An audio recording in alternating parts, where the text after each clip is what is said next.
ਉੱਚੇ ਬੁਰਜ ਲਾਹੌਰ ਦੇ ਨੇ ਦੇਸ ਪੰਜਾਬ ਦਾ ਮਾਣ।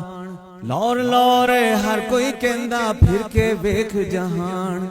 ਵੱਡੇ ਦਿਲਾਂ ਦੀ ਬਸਤੀ ਇੱਥੇ ਖਾਬੇ ਖਾਦੇ ਜਾਣ। ਲੱਸੀਆਂ ਤੇ ਸਰਦਾਈਆਂ ਪੀਵਣ ਗਾਮੇ ਜੇ ਪਲਵਾਨ। ਇਸ਼ਕ ਸਿਆਣਾ ਦਾਤਾ ਜਾਣਾ ਉੱਚ ਕਲੰਦਰ ਸ਼ਾਨ। मस्त मलंगी यार मजंगी पे तमाला पौन। दम दम दम दम हर दम जीवे लाहौर कलंदर मस्त। दम दम दम दम हर दम जीवे लाहौर कलंदर मस्त। इसमें जो एक लाइन है ना वो मुझे बहुत पसंद है। जी जी।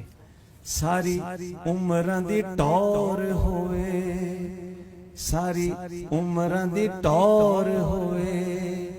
अगले जहान जाइए शाला उथे भी लाहौर। वाह क्या बात, वाह जी वाह।